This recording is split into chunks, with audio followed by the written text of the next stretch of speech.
धनतेरस की कथा। भारत त्योहार का देश है। विभिन्न त्योहारों पर अलग अलग पौराणिक कथाएं प्रचलित है। इसी प्रकार धनतेरस पर भी यमराज की कथा बहुत प्रचलित है। कथा कुछ इस प्रकार है। पुराने जमाने में एक राजा था। उनके यहाँ एक पुत्र हुआ था, तो उसकी जन्म कुंडली बनाई गई। ज्योतिषियों ने कहा कि राजकुमार अपनी शादी के चौथे दिन सांप के काटने से मर जाएगा। इस पर राजा चिंतित रहने लगे। अब राजकुमार की उम्र 16 साल की हुई, तो उसकी शादी एक सुंदर, सुशील और समझदार राजकुमारी से कर दी गई। राजकुमारी माँ लक्ष्मी की बड़ी भक्त थी। राजकुमारी को भी अपने पति पर आने वाली विपत्ति के विषय में पता चल गया।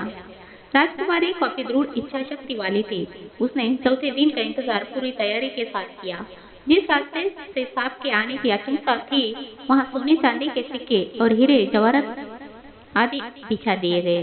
पूरे घर को रोशनी से जगमगा दिया गया। कोई भी कोना खाली नहीं छोड़ा गया, यानी सांप के आने के लिए कमरे में कोई रास्ता अंधेरा नहीं छोड़ा गया।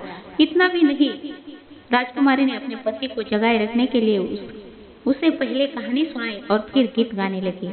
इसी दौरान जब मूर्ति के देवता यमराज ने सांप का रूप धारण करके कमरे में प्रवेश करने की कोशिश की, तो रोशनी की वजह से उनकी आंखें चुंधिया गई। इस कारण सांप दूसरा रास्ता खोजने लगा और रेंगते हुए उस जगह पहुंच गया जहां सोने तथा चांदी के सिक्के रखे हुए थे। डसने का मौका न मिलता देख विषधर भी वह कुंडली लगाकर बैठ गया और राजकुमारी के गाने सुनने लगा। इसी बीच सूर्यदेव ने दस्तक दी, यानी सुबह हो गई। यम देवता वापस जा चुके थे। इस तरह राजकुमारी ने अपने पति को मौत के पंजे में पहुंचने से पहले ही छुड़ा लिया। यह घटना जिस दिन घटी थी वह धनतेरस का दिन था, इसलिए इस दिन को यम दीपदान भी कहते हैं। भक्तजन इसी कारण धनतेरस की पूरी रात को रोशनी करते हैं। तो फ्रेंड्स, ये कहानी कैसी लगी जरूर कमेंट करके बताइएगा।